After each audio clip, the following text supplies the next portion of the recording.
Dun dun dun dun dun. Pa pa pa pa. Dun dun dun dun dun. Pa pa pa. It's Madame Askew and the Grand Arbiter, and they're here to make some waves.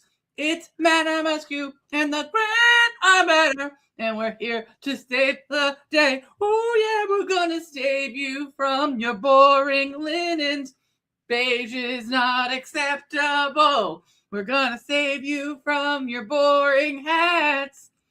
A baseball cap will only work if you're slut. Da, da, da, da, da, da. Good evening, Grand Arbiter. Hello. Welcome. Tea time. These are such wonderful bits of sartorial advice. The baseball caps are only for sluts. Hussies, I'm assuming, can also get away with a baseball cat. They have to be Hattie Wampus. Hattie Wampus. If they're a hussy, that has to be diagonal and turn to the back, and you have to learn how to rap. Oh my God. Mm-hmm. Oh. So, and what about for trollops? What is the situation with the baseball cap for a trollop? Inside out. You have to wear the inside out. Inside out. My goodness. All right. Okay. One more question just to clarify, so I really get a good understanding of the baseball cap situation. For a strumpet, what's the scenario there? I mean, because we've got inside out, we've got diagonal, we've got all right. So inquiring minds. I'm getting a demonstration object. Okay. All right. Okay. Slut. Okay, good. Slut. Perfect. All right, good. All right, that is for your hussy? Hussies. Yes. Hussies. All right. Strumpet. No, I'm sorry, this is for a tart. No, this is a strumpet. Strumpet. All right. Strumpet is inside out, so you have this weird... I thought that a tart was inside out. Because... No. Tarts are trollops. Oh, I'm sorry. Trollops are inside out. I missed the trollop, and that's what a tart does. A tart wears it like a bracelet. All right, so we went through hussy. We went through trollop. Slut. We'll just do them all. We'll do them all again. All right. Slut. Okay. Slut. Hussy. Let me just do it this way so it's more clear. Hussy. Trollop. Inside out. All right. Okay. Good. Okay. Tart. On the wrist. Excellent. And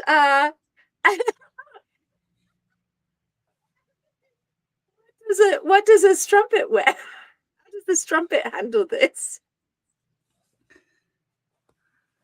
There's so many ways to wear a baseball cap. We're learning fashion today. I want to also remind Madame Askew that if she does speak in the song of her, if you don't know this, Madame Askew spent some time abroad studying at a school for dolphins, which is why sometimes you stop hearing her. It's because she's fallen into her very famous dolphin accent that's so high-pitched microphones can't hear it. No, it's very Metropolitan Dolphin too. I, do purely the Pacific idiom of dolphin. It's very important to keep that straight. Also, hello everyone. Good evening. Welcome to Friday Tea. I like this a lot, Alicia. That trollops just go for the flat cap, flat cap, very, very classic. It's so good to be here with all of you. 'Tis I, Madame Askew, with my erstwhile partner and bestie and all-round delightful slut, the Grand Arbiter. Good evening, Arbiter. Good evening. Mysteries abound because Madame Askew and the Grand Arbiter are headed through the fairy ring next week. That's correct.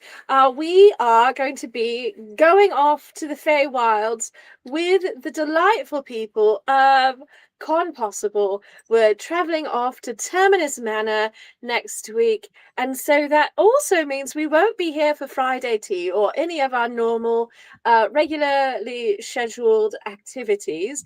But when all possible, we always live stream our panels. So as soon as we have a schedule available, we'll be posting that to the event page, posting it on Patreon and our website.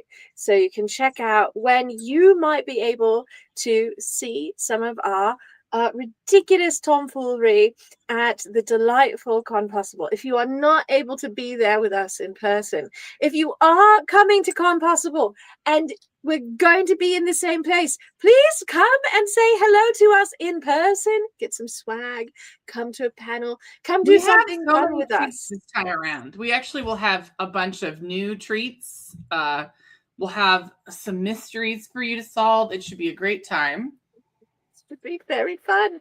We're really looking forward to it. We love this show. It's such a lovely community of people, and it's going to be wonderful to get back to it. And also, I don't know, Grand Arbiter, it's a very cozy event, right? It is cozy this year because that's the vibe. The vibe this year is coziness. It is coziness. But nothing is more cozy than submitting your nominations for the 4th annual Tippy Golden Teacup Awards. That's correct. Will be closing on February 9th. So you have only about a week and some change to get this done. You're down to your last 10 days. So if you don't get it done, I'm going to be mad and disappointed in you. And the shame you will feel from failing me in this endeavor can only be measured in magnitudes of 20 billion. So just remember to make your submissions. Even if they don't have to be long diatribes about why this person's great. We just need to know of them, know that you think they're great, know you think that they're doing great work, and just submit them. We're looking for a seamstress you think has improved, a maker of props and armor and other kinds of non-sewing costumery. We're looking for the dandies that Madame Askew adores. And then most importantly, you gotta submit to the Bibliomancy Award. It's a dead heat between half the books. So it's a dead heat. If you don't start breaking this tie, Madame Askew and I will have to make executive decisions with the Dark Council. And I can make promises that your firstborn children won't face the consequences of those choices. It's true. It's true. We never had a tie before for the Bibliomancy Award. So it is, on one hand, delightful. We had so many wonderful books this year. I know Bill and I are gratified that everyone loved the book so much, but also we can own. I mean, we need a winner to give the award to, right? So we need your help to make no winner. We can do no thing, right? Yeah. And also, I just want to point out that for the Dandy Award, gender is not a component. This is dandies of all genders. It is a gender expansive award. It is for people who are like bringing it big in their fashion and their swag and their style. And we want to award that. Oh. So here's one thing. If you're having a hard time submitting, are we talking about the book? The Con Possible. No, I'm still trying to decide which one was my fave. Hard choices are hard right now. Oh, yes. Choices are hard right now. I think this is books. It is hard. It is hard. Soon. If you do have multiple nominations for the other awards, you can nominate multiple people. Nothing's stopping you. Absolutely. So if you're like, I don't know who to pick between these two great performers or two great creators, just submit them both. We'll figure it out from there. Yeah. The only thing that needs to happen is the actual contact information for that person must be present in your submission, or we will not know what to do with them. Yes. Ultimately, the top nominations on the review will be submitted to. We'll send them emails to invite them, and then the awards will be distributed February 20th. So prepare for that, knowing that that's coming. You know, Grand Arbiter, we have a really good February planned. We have some It's very real full. special You certainly made it very full. Sorry, what was that? I talked right over you. I said it is a good February. It's a very full February. You've made sure that it's stuffed to the brim. A bloated 28 days. It's true. I'm just going to make certain we're so busy in February that we don't have time to be sad or to look at the news or pay attention to current events. I mean, I respect your need for that experience. I, of course, Madam Askew is the tempest of emotion, passion, and a heart filled with justice. A fire that could melt any frozen water between us and justice. Yeah, and I don't like icy things. That's why I drink hot tea. Yeah, no. And I'm, of course, am a placid lake of emotional support. So know that I am unmoved. the rock is moved in a vibrating the way that atoms move. I'm just sort of yes, things are happening. We're dealing with it at a time, and that's our dynamic. Is that Madam Askew is a storm, and I am a calm eye of the storm. That's true. Usually, mostly, I'd say 85% of the time. True. I would say 90. There are moments, Grand Arbiter. We'll say 90. We'll say 90 and call it good. All right, I'll give you 90 tonight. But onwards and upwards, darlings. Obviously, we are full of our usual gremlin energy, or actually maybe more than usual. We're very excited for this week's special super secret topic from Patrons Corner, and the mood, the vibe is cozy. And I do think in difficult times, Grand Arbiter, I gravitate towards more cozy things because I'm looking for comfort where I can find it. So I'm drinking more tea, I'm having more baked goods, and I'm, wrapping myself up in shawls. Just like at every possible moment, I'm like, could I be wearing a shawl? Yes, let me add it to my life. I need more shawls. I just actually have them scattered throughout the bird sanctuary. So if I go swanning and I've forgotten a shawl, I can just pick one up at any instant. They're everywhere. I've just peppered shawls. They are sort of abandoned. Like they're really kind of your sheddings, like you're a snake. Yeah. You carry them around, and you shed them, and then you pick up a new one. Yes. And then you shed it somewhere else. Absolutely true. You never know what kind of shawl you're going to be in. Though. Nothing is more cozy than a shawl, though. A shawl is very cozy. Also, so you can really do a lot of things with a shawl. You can, wrap your head. You can, revisit the energies of the steps and think about what it's like to be, a dramatic gothic heroine out on the moors. All those lovely things that one likes to do. Or you could be like a gangster in a club of ladies whose crimes are unclear, but are mostly criminal because they hang out with the wrong dudes who also have weird crimes, but their big crime is having a car. Yes. Oh, this is an excellent question. Very important question. how many cats need to be moved to reclaim said shoals. This is why it's important to have many shoals. So I have to have at least 6 shoals in every room because I have 3 felines who are not ghosts. Now, the ghost cats will sometimes attempt to claim the shoals, but because they're non-corporeal, I can easily just snatch that shoal out. Now, the problem is, of course, once I've disturbed a ghost cat, I am haunted. So then I have a haunted shoal. So that can add to I the mean, experience. Also, yes, show this them is your very eyes. Just important. take your glasses off and move your eyes close to the screen so they can see how haunted your eyes are. So haunted. Given our time in the first 30 days of 2026, I'd be surprised if you weren't haunted.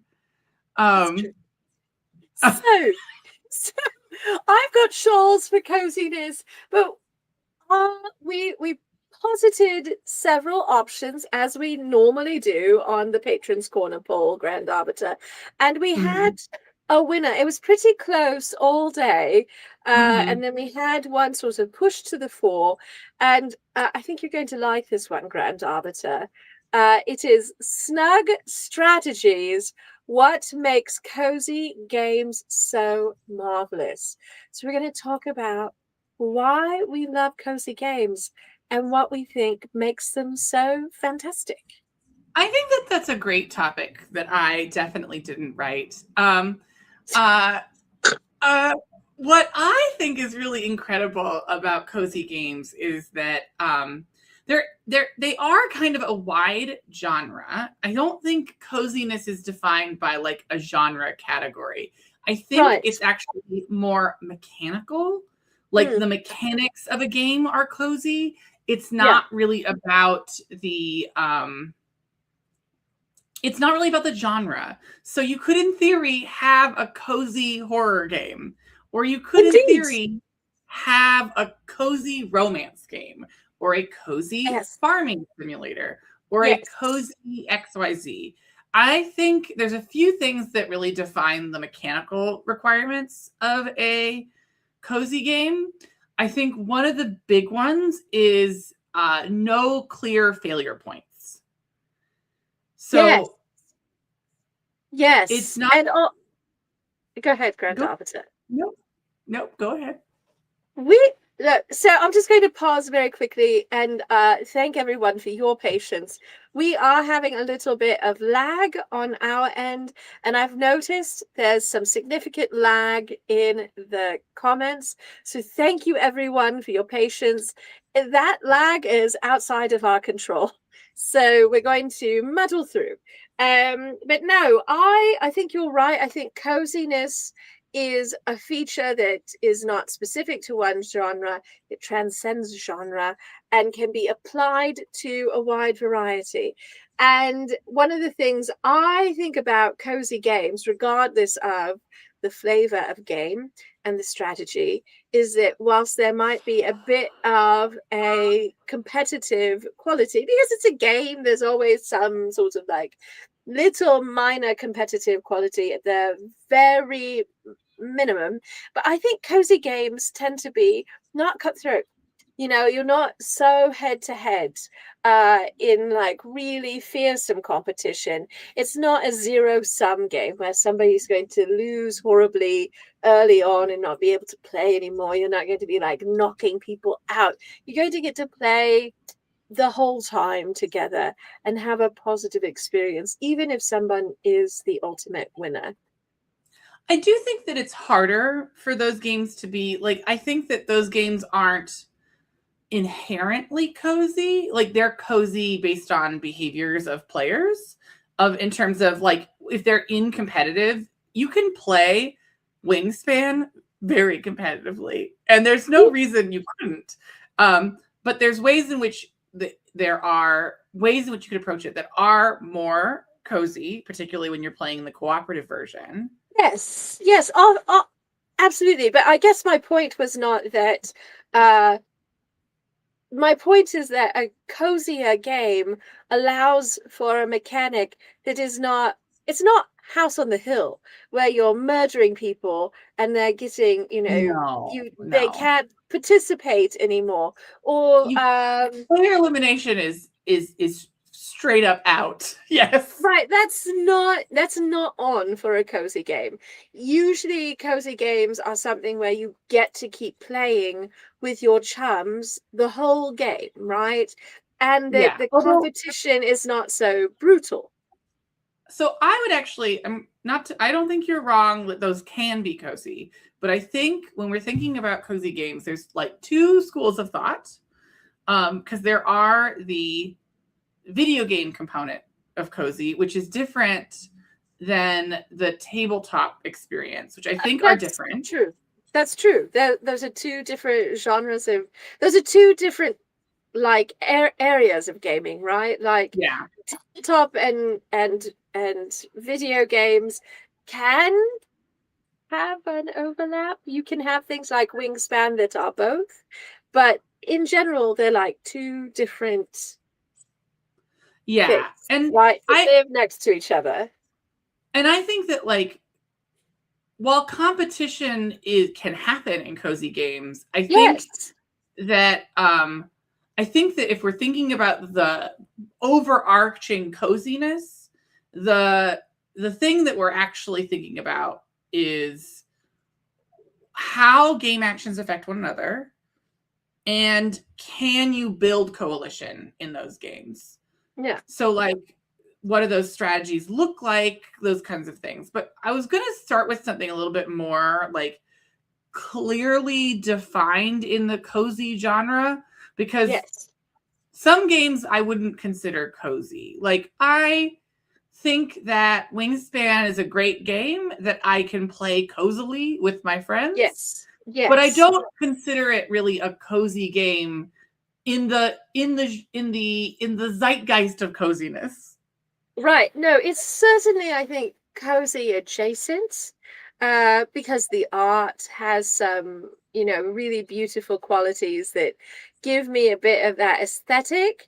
Um, but it is very crunchy and and it can be fiercely competitive, but you're not going to knock anyone out and then they're not going to be able to play anymore. You all get to No. play the whole time. And, and Also, I love that comment from Cheshire. That was yeah, very no. funny. I think if we're talking player elimination is actually pretty rare in modern games. You don't really see it as a common mechanic.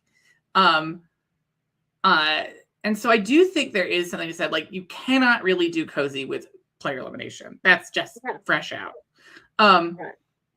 But one thing I will say is that one of the things I was trying to get to is that there's no failure point for cozy games. And I think that's where some of these other games might, like where competitive games can sort of fall short for coziness, is that there's lots of failure points for competitive games, where, yeah, you could take game actions, but they were no longer meaningful towards the end state of the game, which might feel less cozy.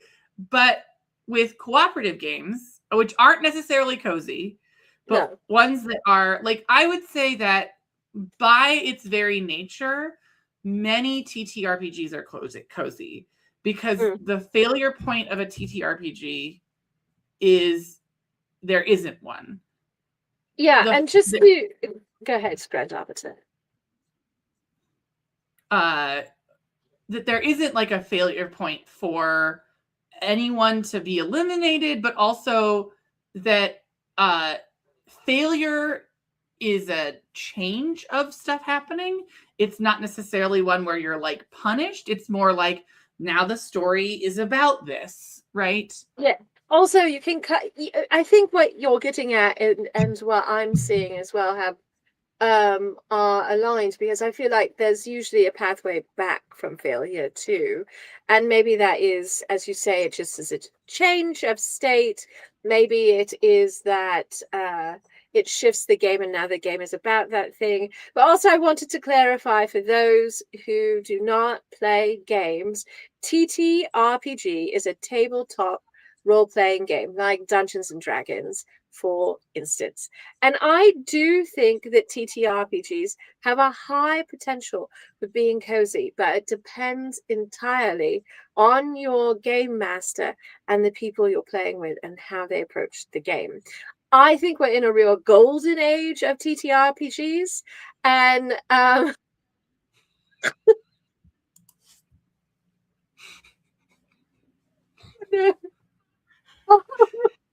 Tabletop list is pretty good. that's so good. I think we're in a real beautiful golden age of TTRPGs, and that there's more desire to be cozy for lots of players, and I really love that. Also, you're going to kill me. You're all going to kill me. This is so good. So what I think that if we are burning down as much meta level as we can, what is for me, this is what I think when I think cozy game. I think open-ended. Yeah. Where there's potential choices. Stakes are low or are not present.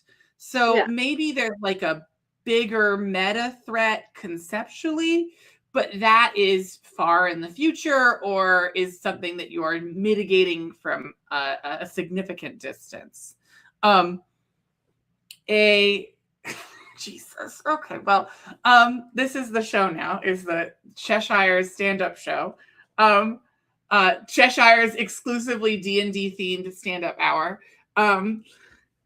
What I will say is, I think that the quintessential and sort of the birth of at least cozy video games as concept is Stardew Valley. Oh, yeah. I feel like you are right. I personally have not played it, but I've been witness to those who have been pulled in, and I think you're right. It's like absolutely at the forefront of cozy games. Grand Arbiter, you're a big fan and have gone back to. No, let me finish. Let me finish. Okay. Don't know where I'm going. You're a big fan of and have gone back to Animal Crossing. Yeah, I think Animal Crossing is a very good example of this. I think the big thing that when I look at these games and other games, there's not a strict time limit. Yeah.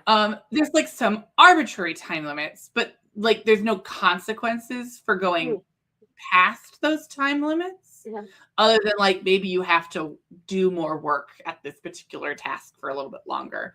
But I think the big walk away from them is these are very stupid. These are so dumb. I like it's the Furies.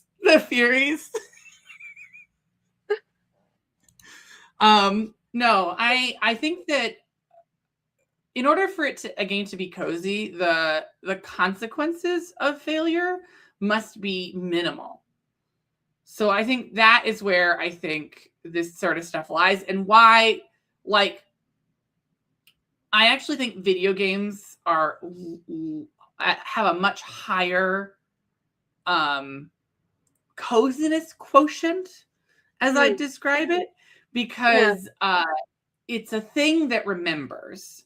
And so it's you don't have to you get to rejoin the world with your little friends and do a little game action, and it's usually can be like sociable or social and not necessarily just achievement based.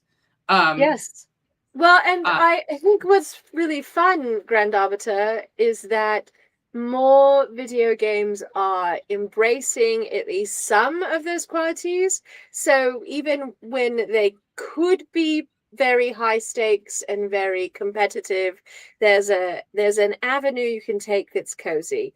And so I'm thinking of like World of Warcraft, for instance, like the granddaddy of multiplayer online massive RPG games.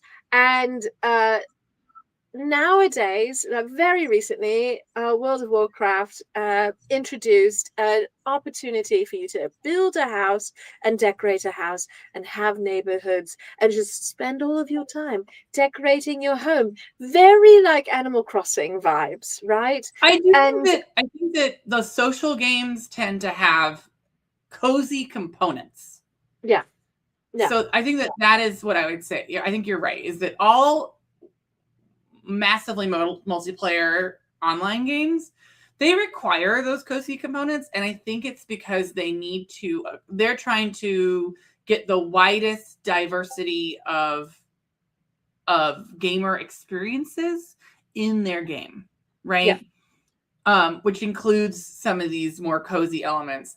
But what I'm actually really like fascinated by is the number of cozy mystery games that have come out recently. Yes. Yes. They're not like our current title, Strange Horticulture. It's not what I would say warm and fuzzy. I would not call it like cutesy, but it's cozy in its mystery. It's very like so I do think the cozy mystery as a genre is a really great way to like hedge this conversation, because your good author friend, what's her name? Murder She Wrote. Angela Lansbury's character from Murder She Wrote? Yeah. Wait, or do you mean Beth Cato? Because Beth just came out with 2 delightful cozy mysteries. Or do you mean like Gail Carriger? I know Jessica Fletcher, just so we're clear. I met Jessica Fletcher. I had a way, and then I like couldn't remember the name of the character, and then I was very sad. Jessica Fletcher, all of her episodes are cozy, but every episode contains murder. Like somebody was murdered. Like that happened. It was not cozy for one character. It was very dangerous for everyone involved, actually. Cozy episodes for Murder She Wrote. It's the first 2 episodes. The pilot, the thing that got it kicked off, that is the least cozy. The rest of it is extremely cozy mysteries. Grand Arbiter, I don't think you're much of a mystery reader, are you? I don't really read mysteries that much. And partially I think part of it is because I'm not a big fan of mystery boxes. And usually the mystery is the whole book. And I like it to be sort of piecemeal. Like I want small mysteries that lead up to a larger mystery. So I ask this because cozy mystery as a genre has been around for a long time.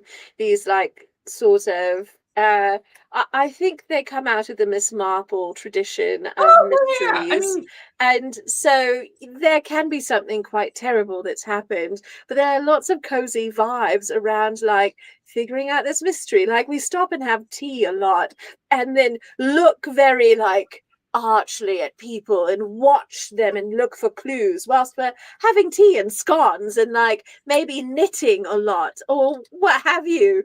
I mean, it's that the characters are there. It's that the horrible thing is a thing to be solved, but the timetable is however long it takes.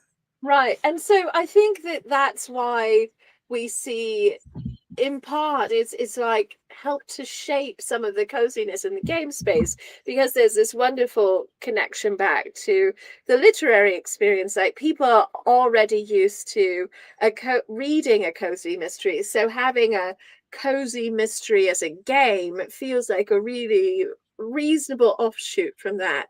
And I agree with you that like Strange Horticulture and Strange Antiquities, its sequel, are not straight up cozy games. They have a little bit of that gothic sensibility, a little of the dark academia edge to them that, like, you know, sort of impact some of the coziness. There are elements like the cat on the counter and the very thing you're like interacting with, the, like, you know, strange plants, a little bit cozy. You know, in Strange Antiquities, you're in an antique shop with old things that are neat looking, and that feels a little bit cozy. But you're also dealing with the like gothic sensibility that's like I impacting also you. think that the coziness actually doesn't come from the objects you work with in those games. I actually think the pattern of experience that those games utilize actually is the coziness. Oh. The coziness is the running of the shop. Oh yeah, yeah. So you That are is doing cozy. tasks and doing small jobs as needed. The coziness is in the shop itself and the way that you manage it. Cheshire, the find 10 books and the photo, that's not a cozy mystery. That's an OCD nightmare and a thing that leaves me unable to sleep and tormented in my very soul. Me and Waldo do not speak anymore. He needs to find his own way through life. He's traumatized me too many times. Talk about Waldo. How about Wal no? Well, no, well, don't. And yes, I think this coziness is the vibes. It's a lot about the aesthetic and the atmosphere of the experience. And I think that this is a weird thing to say, but I actually think there's a big part of it that's about the pattern. Yeah. The pattern of behavior that you're doing, this sort of like, maybe you're watering the plants or you're doing your daily chores in Animal Crossing or in other in Stardew Valley or other farming simulations. Or you're petting the cat on the counter in Strange Horticulture. By the way, there is an achievement for petting the cat. Like, I think it's at least 30 times, but it might be 60. I don't know, but I got that achievement. That's what I know. Yeah. Great. Oh, I love this. Yes, camping, cooking, crafting, all of those aspects of Skyrim can feel very like, I'm just camping and there might be dragons, but mostly I'm just having a nice time. I also think something that you said about cozy games is it can't be a power fantasy. Right. Yes. I think that's if true. It's a power fantasy, it runs into this risk of being too it just becomes a fantasy. It doesn't have a sort of like, it's not grounded. And I think coziness requires groundedness. I do too. And I think you're onto something. There's that like that consistent, you know, loop of things. The wheel must turn. The wheel must turn. Yeah, and I feel like having that sort of predictable pattern of things, that's soothing, isn't it? Especially when you're like you're stepping out of the real world where you're like, I may have some chores, but there's a lot of question marks about what's going to happen in life. And then you step into the game and you're like, but here in this game space, I know I need to water the plants, I need to label the plants, I need to take care of my things.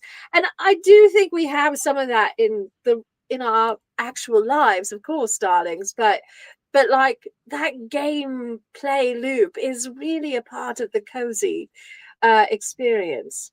Well, I think the game play loop has the benefit of having fewer things. Yeah. I think that the big thing is that the list of things is exhaustible, where the list of things to clean up and fix in life is endless. Yeah.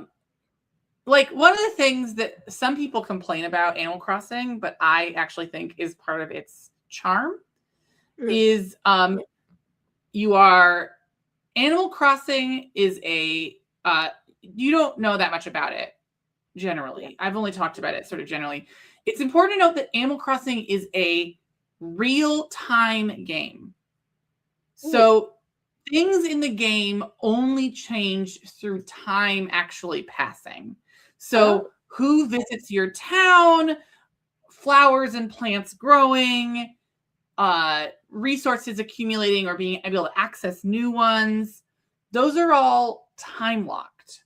All right. So you can only do a certain number of things a day before, well, you're kind of out of stuff to do for today. You could do some more stuff if there's like a personal project you want to work on, but you can't like make more money, work harder on completing more. Like you can't get more than what the game gives you every day. And because it turns over every day, you can be like, well, I've done all my things for today. Now I'm going to put the game down and go outside and touch real grass and do my real laundry.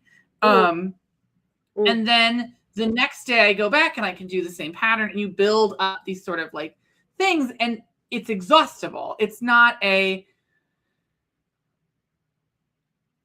friend of mine, a dear friend, a treasure, is a person who is consumed by lists.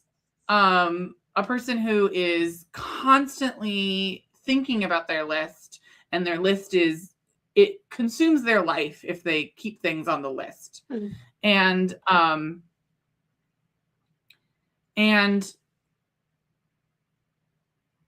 if lists can never end, you cannot be freed of that prison. But coziness has this element of, well, I've done the amount I feel like I want to do. There's a great start and end point of every day, or as much as I feel like playing. So as Mr. Asplund will say, Professor Asplund even, he'll say that he wants to do one more day of Stardew Valley. He's going to do one more day. But they're broken up into digestible time chunks that are digestible, rather than looking into infinity of real life. And I think that is soothing. I think that there are risks associated with that, in the way that there's risk with any kind of comfort object. But like, I do think that is where the like, why these games continue to be successful. And I think it's also why they're more successful for women.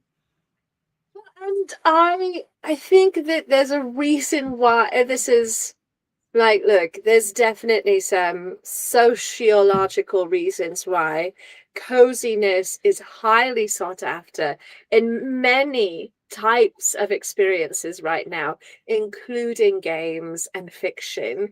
And there's, I mean, it's part of why when we were talking to Emily Vincent, the designer behind Pirates of the High Teas, a fantastic cozy board game, that we were both like, absolutely. Not the way I play it, but I understand the vibe. Oh my God. You can make anything cutthroat at the gaming table, even like folding laundry, Grand Arbiter. That's not true. You couldn't beat me. I'm the best at it. You're the best at folding laundry? I think not. So I think I'm a better laundry in my folder. household, I'm the best. But I recall in that interview and conversation with Emily that it came out that part of the reason she started her own publishing company was because a bunch of the big publishers were like, oh, cozy's over. No one's that into it. Nobody wants any more cozy games. And we were like, that is definitely not true. People desperately want coziness. So it's like, absolutely on that people still want cozy. And Karen, had 3 cozy books arrive just at the front door right now, or like, it was so good. And I think this experience that Kelsey talks about of alternating between a cozy experience and a more in-depth, combat heavy or strategy forward or RPG type of game, that too, so that we can have a little bit of a reprieve and replenish. Grand Arbiter. as I have stolen the soapbox for the moment to, like, you know, We only apparently have one soapbox. We only have the one, so we right, have to really share. we have Really to share. work hard. This But is I our was going to, cozy. This is our cozy prison. right, it's our cozy prison. We just hop on and off the soapbox. Yeah, no. If you notice, Madam Askew and I are about 5 seconds apart right now. Yes, I'd say Yeah, there's it's like not. a 2-second break. You could hear when she's listening. You can hear me, and then she waits till I'm stopped talking. That's correct. I do wait until you stop talking, usually. But I was going to ask, Arbiter, as we've had this really lively discussion about some of the things we perceive to be aspects of cozy games and some of the reasons why we think people are seeking out this coziness. I have some cozy games I love, but I'm curious, what are some of your favorite cozy games you might like to recommend to people? Well, let me pull up my Steam because I have to pull up the Steam library. Because you can't do this without pulling up the Steam library Yes. and going through all the stuff. Okay. So I think Blueprints is incredible. If you haven't played it yet, it is a puzzle game, but it's also a roguelike. It's very weird. It's unique in its complexity and it's fascinating storytelling. I'm also realizing why I'm having a data leak. A data leak? Oh, so I was like, why is it taking so long? Why are we having this weird delay? Right? Yeah. Yes.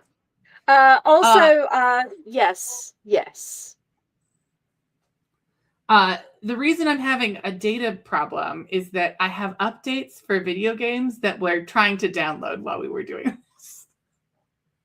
Speaking of games. Yeah, no, I accidentally turned on my computer. My computer's like, let's download huge, giant update files right now. Okay, so I haven't been able to play it to its completion because I've only played the paper edition. But at some point, once I get like 5 friends who want to do it on a regular basis, Charterstone has a digital version, which is a semi-cooperative a semi-cooperative worker placement game that has legacy elements, which is very good. I'm a big fan of Moonstone Island. It's a monster raising adventure game that has a farming component to it. Yeah. I've done the similar experience with Potionomics, which is a potion making and selling game. But I still think that probably the single most intensely cozy game that I own that I think best fits this genre and is kind of one of the most powerful ones is Spiritfarer, in which you are carrying the souls of the dead to the great beyond. But you first have to solve all their problems so that they can pass over. And the framework of it is that these are all like not a spoiler, but sort of like a thing that's sort of implied in the narrative is that you are a death doula, basically. You're a hospice care worker and you are helping all these people before they pass on. Yeah. Could you share the name of that one again for everyone? Called Spiritfarer. I will grab the Steam link. Thank you, Arbiter. That sounds like an incredible game. And you know, I would play that. I would check that out. What a fantastic premise. I also think that sometimes these cozy games give us an opportunity to navigate conversations around harder topics in a way that feels safe. and also a little cathartic, and that's part of the magic of the cozy game experience. So I also indulge in video games, um, amongst other indulgences in my life. But I have to talk about one of my favorite sort of weird, cerebral, cozy games that I love to attempt to lure people into playing. It's a sort of strange tabletop RPG, but it's based on language, and it's called Dialect, a game about language and how it dies. And it's a game in which you and your chums at the gaming table develop a language between you, and you use the development of this language to power your gameplay, going forward. And so I know that this is like absolutely my cuppa. I love everything about it. The game can be as cozy or as edgy. I suppose you could have an edgier gameplay experience, but it's I pretty cozy. I think it can't really ever be, it can be dramatic, but I think the table is always cozy. I think this is the Yeah. magic of the, because this is what, so this is in a genre called story gaming. It's a Yes. subgenre of the TTRPG genre. But what makes these genres different is that there's really not stats. You're not really doing like combat. It's just storytelling experiences. Yes. And what, and that by its very nature, I think makes it a more cozy experience. So maybe it's Yeah. not a cozy story, but it's always a cozy game. Yes, yes, absolutely. I think that's perfect. That's a perfect way of putting it, Grand Arbiter. It is a cozy game, regardless of how you sort of like work through the plot. I really want more people to know about this game. It is a beautiful little indie game that came out initially through Kickstarter.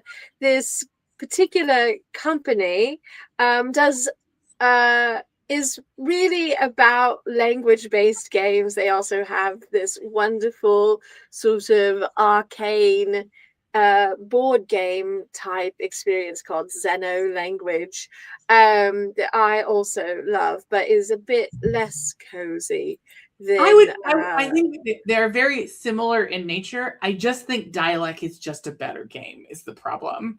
yeah. Well, also Dialect is a book, and Zeno Language is a huge box and is just Well, more it's set also up and more everything. locked in. It's just Dialect is way more open. It has more Yeah, flexibility, and it's more yeah, designed with um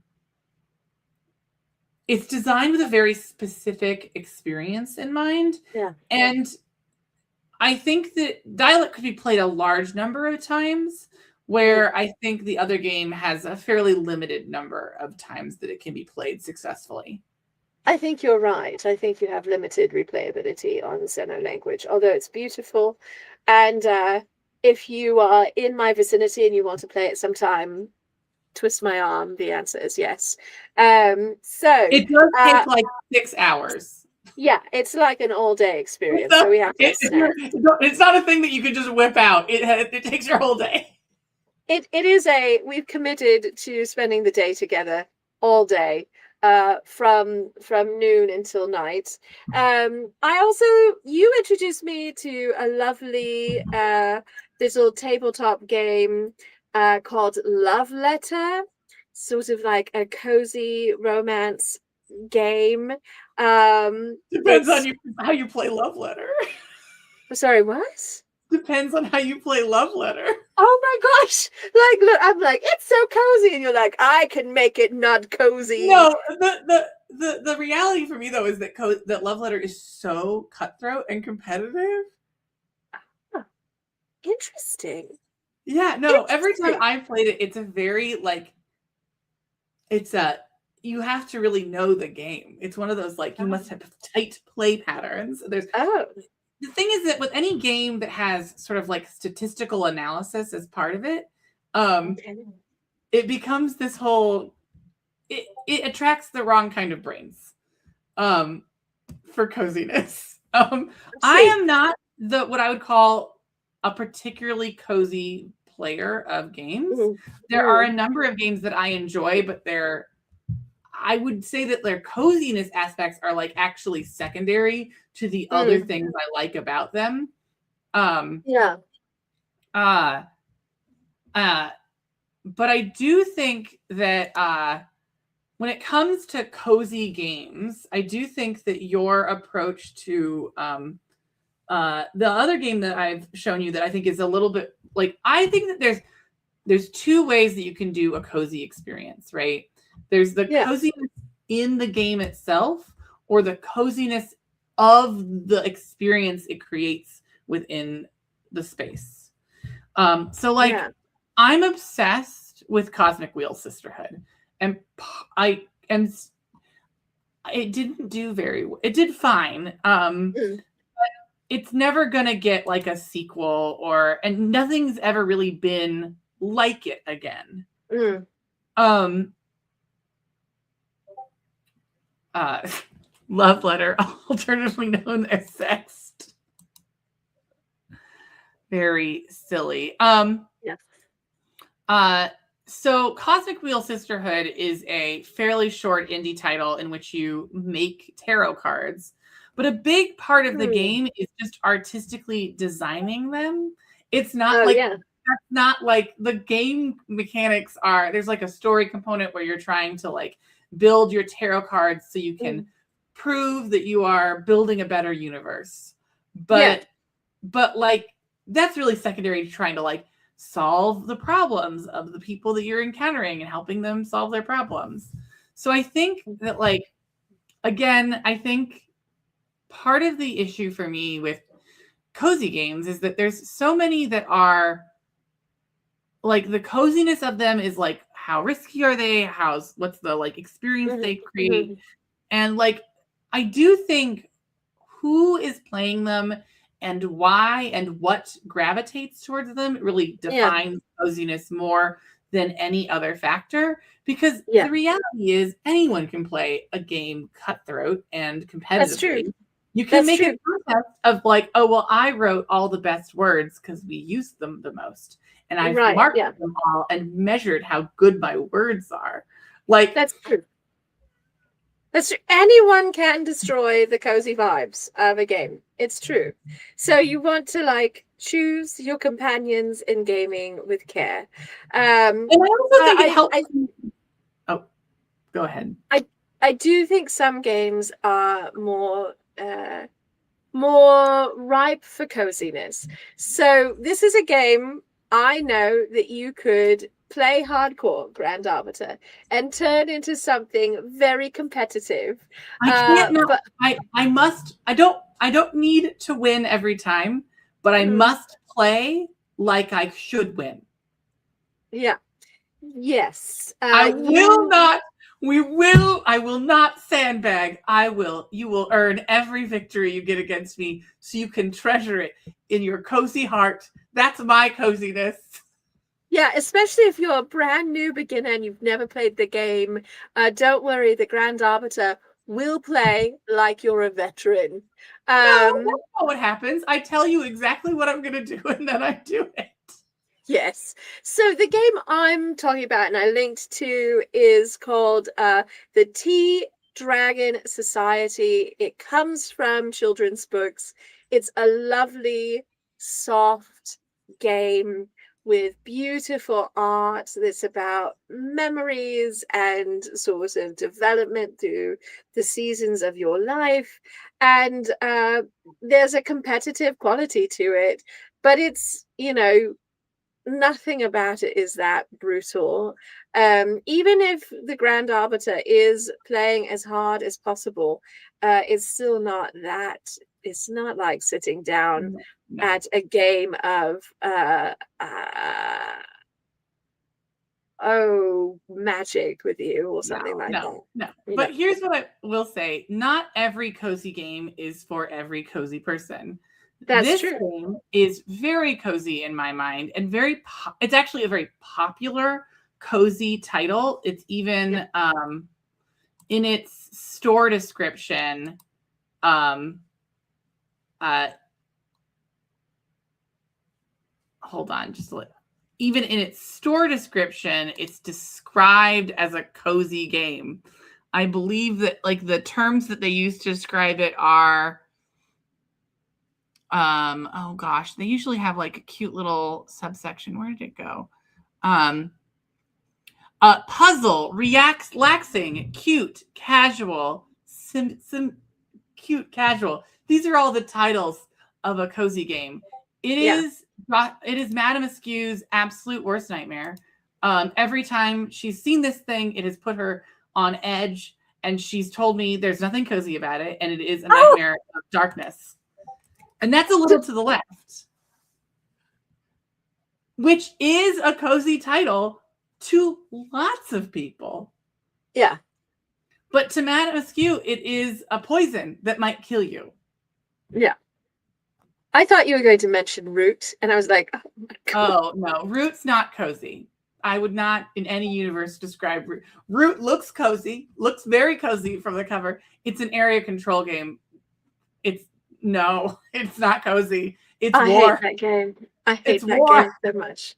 I mean, you hate it because it is all the things you don't like in games, which is it's true. High strategy, high knowledge. So one of the things that Madame Askew and one of the places where we differ in our game enjoyment is that I like games with very high ceilings. Yes. For knowledge that you can be an expert in. Yes. And in some instances may require that kind of expertise. Like Root. I mean, I think you can do Root without expertise like that, but it certainly will make it easier. But you like a game that has a low complexity ceiling, but a long gameplay mastery loop. Yeah. Yeah. I love that. So you don't want it to be super complex, but you want it to have depth. I do want it to have depth. And like, keep in mind that I do like things like chess, that are very deep games and certainly have a lot of strategy to them. I'm no sort of master. Please do not assume that I'm good. I just like it. But you're right. Part of what I don't like about Root is I feel that you must master all of the classes and understand everything about every card and every combination before you can really enjoy the game. And it's just onerous, which that to say, I may not like it, but I respect it. It's a beautiful game and it's beautifully created, and I can understand why people like it, even if it's not for me. And it plays against your personal skill set, which is very challenging. Yes. Which is you personally want to know all the rules of a game while you're playing it. And if you don't know a rule and you feel like you missed a rule and the game punishes you for it, because that's what Root is. Root will punish you for not knowing the rules. You don't like a game that punishes you for not knowing the rules.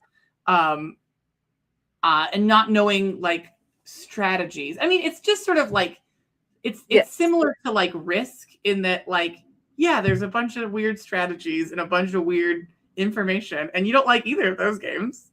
I don't care for Risk, it's true. So, Grand Arbiter, in closing, what is a cozy game that you would like more people to give a try? If you're horny and if you're horny and cool and haven't played Cosmic Wheel Sisterhood, you are missing out. Cosmic Wheel Sisterhood is so good and the story is so powerful and so interesting. And the gameplay loop is, do you like to do decorative Canva for a little bit every day and just make your own little tarot card for funsies, using whatever pieces you think are cool. That does sound really fun, Grand Arbiter. That I could really get into that. I want everyone to get into Dialect. I am obsessed with that game. I don't get to play it very often. It's a huge commitment of time. It's a multi-hour experience again. And I haven't And when really we're figured out. together, we have too many things to do. Yes, that's true. And it's also a thing where I haven't figured out how to effectively do it virtually because there's a component, a spatial shared space I component. I also think that's not the experience you're looking for. Like I Yes. I think that like there is something very powerful about physical physically playing games with your friends together. Because when you get to lean over the table and there's tea biscuits everywhere and tea Oh, and the words are strewn out and you're like yeah, trying to navigate it together, that is your happy place. yeah, And it feels absolutely. more powerful than just sort of sitting alone in your house. Oh, all of that is true. So there is something about the community aspect, that being with friends, that makes it that much cozier. Everyone, I'm so happy you chose this topic this week. Uh, I feel like there's a lot of need for coziness in all of our lives and in the world in general, which is not to say I'm suggesting we need to hide our heads in the sand and avoid reality, but you need an opportunity to recharge your spirits, to have a reprieve so that you can go forth and tackle the hard things again the next day. And having something like a cozy game is a great way to do that. Grand Arbiter, you and I have a very different way of approaching and talking about games, but I always love having these discussions with you. And I'm always like, oh, yeah, we're going to talk about it for 15 minutes. And then we're like, oh, no, we could have talked about this for 3 hours because I we are mean, the reality deeply, is that deeply avid gamers, both of us. and you and I have very different perspectives that are very aligned. And you and I both respect each other in terms of like what we like in video games. Because I actually Yes, do like Dark Souls sort of hard games. you do. Because that is I'm a big proponent of like I like a challenging experience. And uh when you're doing video games, you are not interested in that kind of challenge. You're interested in a Yeah, different kind of challenge. that's correct. I am interested in different kind of challenge. And I'm not So, a masochist. I'm gonna tell you right now, I will cheese a boss. I have no problems pushing some fool in a hole if I gotta mm, get what I need to get. But what I like about because I play Hades obsessively. I've played both the Hades games.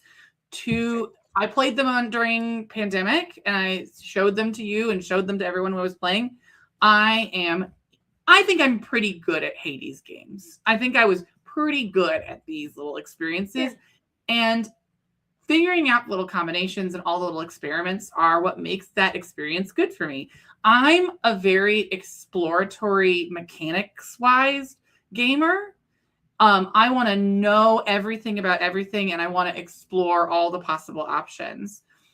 And uh you are what I would call a always throw rock video game player sometimes, which is you find a strategy that you like a lot and then you uh, perfect it to a blade that you use to cut down all your enemies.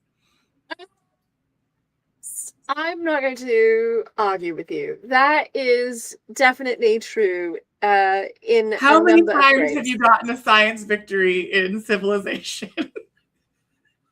How many times have you been like, Oh, well, I could science victory. I could do it right now. It cost me nothing. No, look, we did not talk about civilization in the cozy game genre. And we have For some extra me, time talk today, by about the way. something I find cozy that is like a lot of weird strategic nonsense is No, that is civilization. I your don't know cozy if game. it's a cozy game. I It's don't think your I would, cozy game. It is your but cozy it game. is my cozy game. And the Arbiter is right. If I no, actually, there is a thing that you are not quite picking up about my approach to this game. You're like 95% there. Okay. You're right. I do like to hone it into like I take my strategy, I hone it into a blade, and that is what I do a lot. The thing is with civilization, this feels like very personal what I'm about to reveal, so please bear with me. I don't really like going to war. I don't like the violence part. I almost never do a war victory ever if I can avoid it.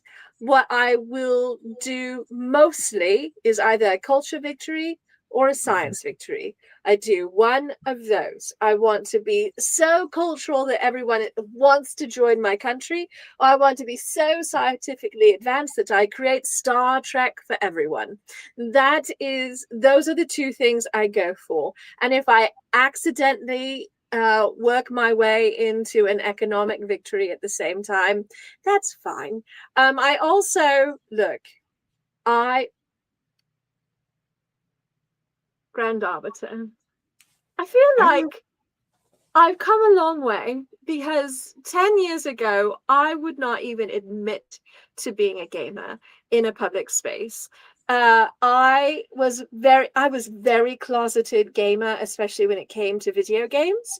I felt like it wasn't on, and that I did not fit the type, and that people would judge me in ways that I did not want to be judged.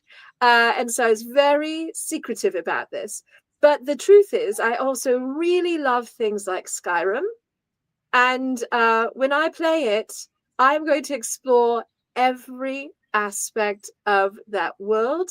I am going to leave no stone unturned on the map, and I will take a really long time to play it without engaging in the main storyline at all. I am going to meet all of the companions. They are going to love me. I'm going to join every faction. I'm going to suck out every element of that game, and then I'll play it again. And I think that this is what I was trying to get at, is that you are exploratory for experiences and I am exploratory for mechanics. I want to understand the best, like I want to understand, I want to try to win with something that I haven't won with before. I want to try to do sort of like I want to do those, like Madam Askew and I regularly play games. We try to do so at least, I think twice a month is where we've tried to shoot. We can't always do it. We're both very tie-ties. And Madam Askew is in the sewing mines, so she must be sewing. But we've played a lot of seven. I'm a big proponent of two-player designed games like the dual titles. Yes. And in Seven Wonders Duel, Madam Askew hardly ever will pick up a red card that it represents militaries. Only if she must to stop me from steamrolling her. That's correct. I will almost never use that as a mechanic if I can avoid it. And if you know me and you know that about me, and now I've shared this with all of you, you can absolutely cream me just by pursuing that, because I will be so adverse. I think there is a part of me, Grand Arbiter, I would not describe myself as a pacifist necessarily, but I abhor violence and I abhor warfare to the point that I avoid it as a mechanic in games very, very actively. Which is why Root is not for you. um, but I would say yes, it's right. It's right.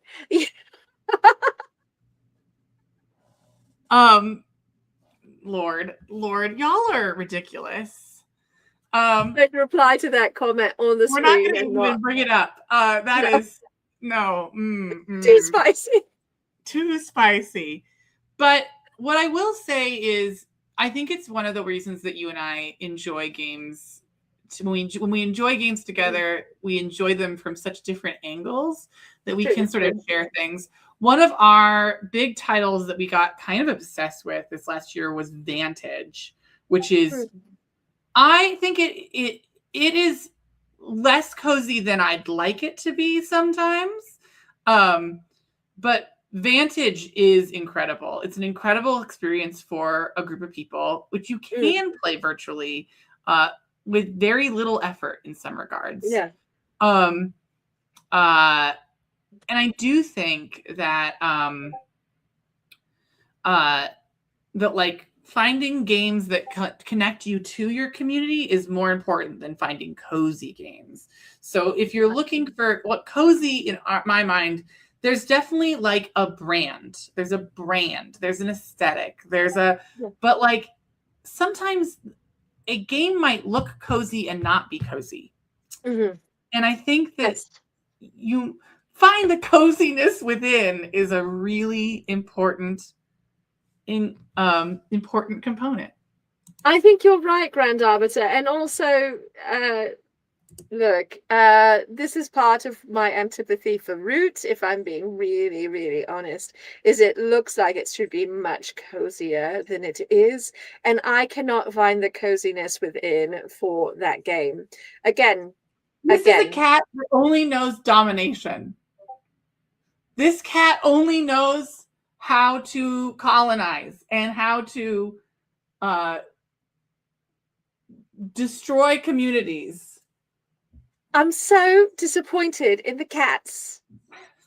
The cats in the cats Marquis de Cats. The Marquis de Cats. They are the dominating force of the forest. They have conquered it, and now they must own. Their only goal is to build suburbs. Cats. Our goal should be to nap and have treats. Cats. I also, understand why you played Dead by Daylight, didn't you, Grand Arbiter? What'd you say? You played Dead by Daylight, didn't you? Oh, yeah. I would not call Dead by Daylight cozy. It's too many game actions that require my reflexes. But also, a game like that can be cozy on an individual level. It's sort of like Civilization is a place I go to like have a reprieve and to de-stress. I don't know that I would actually call Civilization a cozy game, but I find I actually find coziness there. I think it's a cozy game when you're playing by yourself, and because the computers are dumb enough that they're not going to take actions to actively try to destroy you. Not usually. I don't play at that level because I like myself. So, and just to give I play both roles because I'm a switch in this one and only regard these days. But also I want to earn blood points so that I can try to get every ability for every character because I am a crazy person. So yeah. This is in reference to Dead by Daylight. So, and also, hello, Marlena. It's so good to see you. Oh my gosh, it's been so long. So, Grand Arbiter, closing remarks. Coziness should be it's a fascinating response to women entering gaming. I do believe that it and this is a thing that we really didn't get into is the weird gender dynamics associated with cozy gaming. We did not. Which is a thing we should save for another time if we want. Yeah. I mean, I think this is a great conversation to come back to, and maybe it's a longer thing to write up. For those who have been here and like, oh my gosh, so many links came through.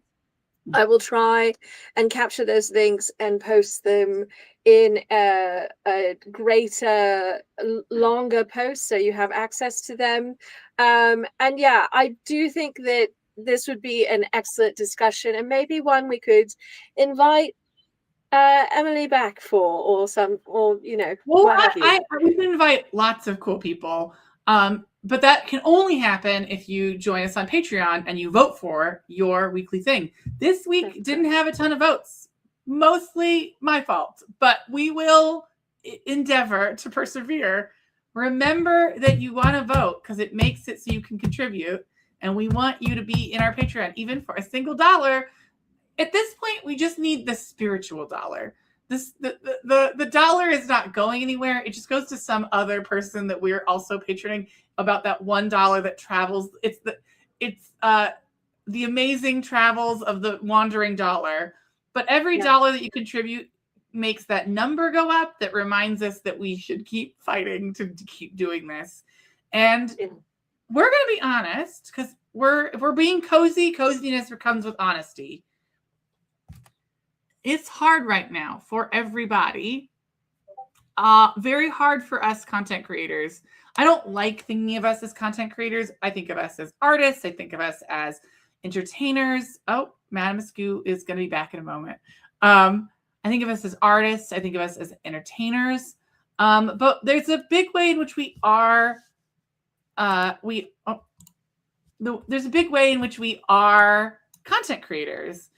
And that means that we need your voices and your contributions to continue to make stuff.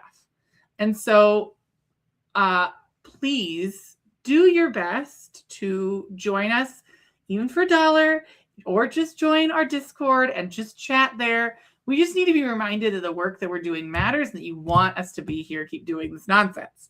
I am happy to gab for hours at a time. Madam Askew is happy to gab for hours at a time.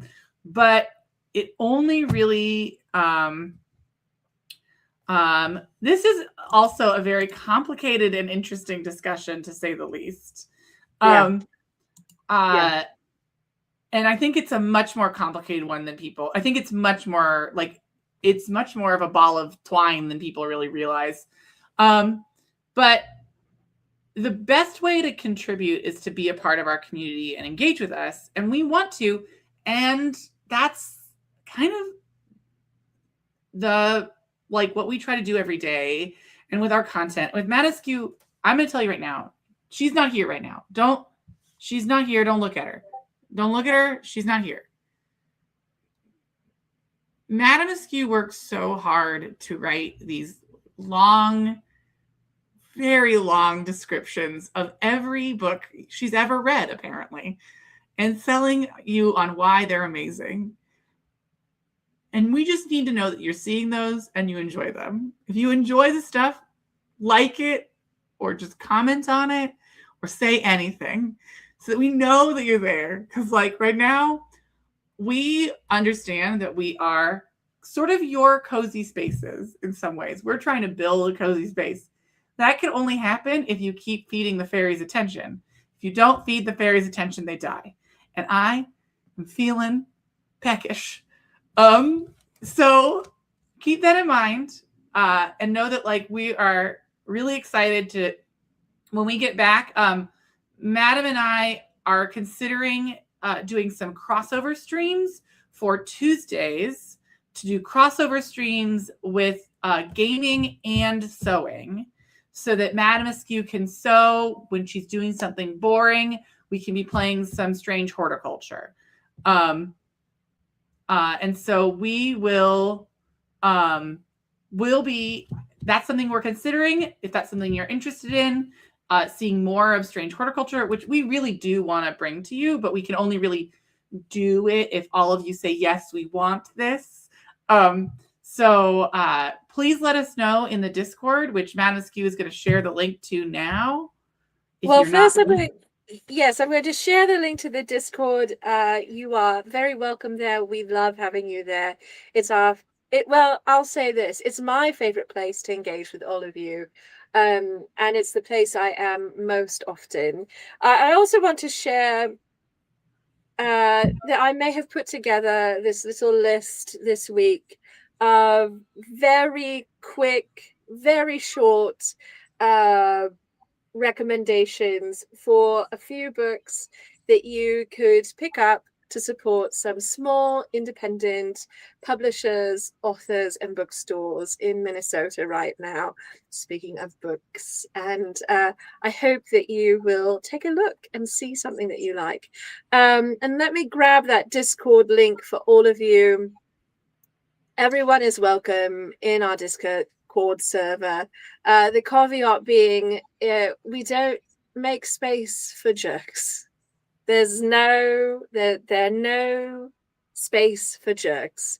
We welcome. Oh, I thought you said there was no space for jokes, and I was like, am I going to be kicked out? Yes, yeah, no, all of that joking. We've cut out the humor. Immediately. We're changing our whole lives. No more bad jokes. Place where people go to weep. So please come join us in Discord. We have a really active, wonderful community there. Lots of lovely people. We've worked hard together as a community to make certain this is a safe, soft, welcoming space where we can talk about a lot of nonsense. And I mean a lot of nonsense. So I love it. Yeah, and Minnesota is a magical state. It's actually a very fascinating history.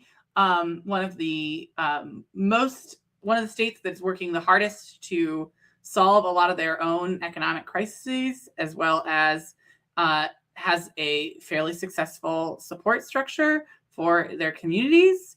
And I think that we're seeing some of that and how it's displaying and how they're reacting to the invasion by ICE. As a reminder, Madam Askew and I don't love fascism. We think it's gross, generally. We are opposed. We are opposed to fascism. Fashion, not fascism.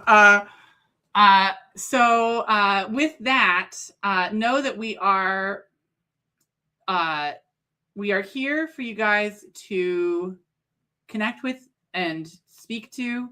We hope that you'll find comfort in each other and find a cozy space to sit in our Discord and speak to each other about whatever you want to talk about.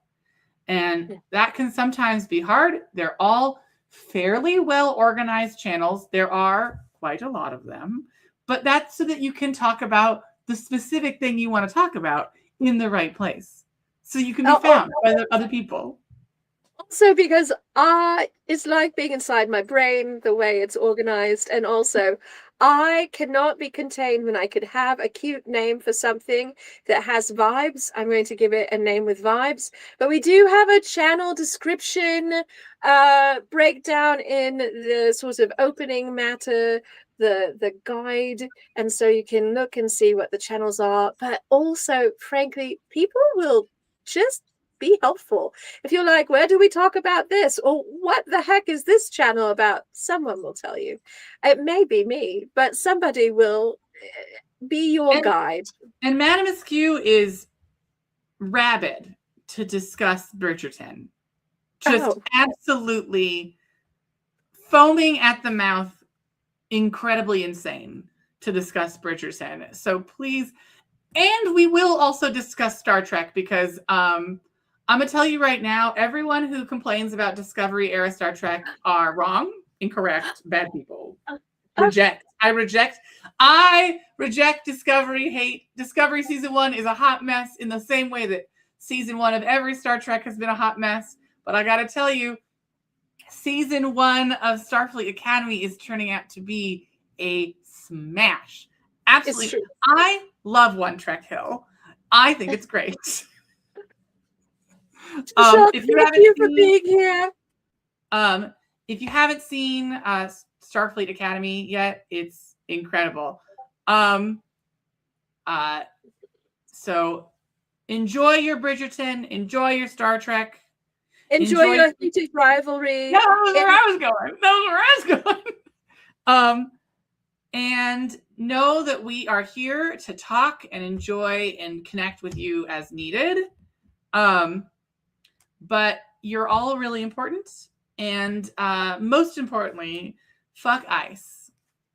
Yes. These days, that is the most important. Please remember. Like all good beverages, we prefer our ice crushed.